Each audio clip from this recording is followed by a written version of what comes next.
எங்களின் உயிரோடும் உணர்வோடும் கலந்து வாழுகின்ற உறவுகள் அனைவருக்கும் அன்பு வணக்கம்.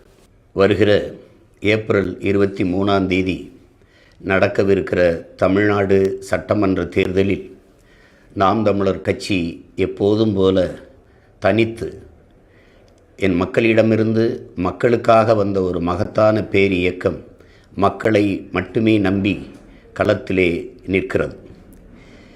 இங்கே மற்ற அரசியல் இயக்கங்கள் பல ஆண்டுகள் அதிகாரத்தை செலுத்தி நிறைய பணங்களை சேமித்து பதுக்கி ஒதுக்கி வைத்திருக்கிற இயக்கங்கள் மறுபடி அந்த பணத்தை முதலீடு செய்து அதிகாரத்தை தக்க வைக்க போராடும். ஒவ்வொரு தொகுதிக்கும் 30 கோடி 40 கோடி 25 கோடி என்று முதலீடு செய்து அந்த தொகுதிகளை வாங்க பார்க்கும். இந்த சூழலில் இந்த கேடுகட்ட பணநாயகத்தை வீழ்த்தி மாண்புமிக்க ஜனநாயகத்தை மலரச் செய்ய வேண்டும் என்ற மகத்தான கனவோடு களத்திலே நிற்கிற உங்கள் பிள்ளைகள், வாக்குக்கு காசு கொடுக்கிற அந்த இடத்தில் ஒரு தொகுதியை வெல்ல 30 கோடி முதலீடு செய்கிற ஒரு முதலாளி தன் லாப தேவைக்கு முதலீடு செய்வாரா, மக்கள் சேவைக்கு முதலீடு செய்வாரா என்கிற கேள்வி அங்கே எழுகிறது.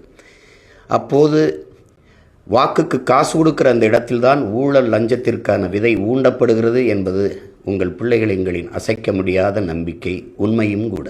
அப்போது அந்த இடத்திலே சேவை செத்துப்போகிறது. இப்போது இதை மாற்ற வேண்டும் என்று ஒரு பெருங்கனவோடு தொடர்ந்து களத்திலே நின்று போராடி வருகிறோம் உங்கள் பிள்ளைகள். 30 கோடி முதலீடு செய்கிற ஒரு வேட்பாளருக்கு இடையில் போட்டியிடுகிற நாங்கள் அந்த வட்டி காசை கூட செலவு பண்ண முடியாத நிலையில் நின்று கொண்டிருக்கிறோம். ஆனால் மக்களுக்கு சேவை செய்ய பணம் தேவையில்லை, தன்னலமற்ற உண்மையும் நேர்மையுமாக பணியாற்ற வேண்டும் என்கிற மனம் இருந்தாலே போதும் என்பதை நிரூபிக்கத்தான் தொடர்ந்து உங்கள் பிள்ளைகள் இந்த களத்திலே நின்று வருகிறோம். இம்முறையும் அதே கனவோடு நிற்கிறோம். எங்கள் திருநாட்டில் எங்கள் நல்ல ஆட்சி, பசி, பஞ்சம், ஊழல், லஞ்சம், கொலை, கொள்ளை, சாதிய இழிவு, தீண்டாமை, பாலியல் வன்கொடுமை, அடக்குமுறை, ஒடுக்குமுறை, வழக்கொள்ளை, மத போதை, இது ஏதுமற்ற ஒரு புதிய ஒரு தேசம் செய்வோம், மக்கள் புரட்சியால் அதை உறுதி செய்வோம் என்ற முழக்கத்தோடு களத்திலே நிற்கிறோம். எப்போதும் போல எமது மக்கள் ஒவ்வொரு தேர்தலிலும் தங்களால் இயன்ற நிதியை கொடுத்து எங்களை வலிமைப்படுத்தி இருக்கிறீர்கள்.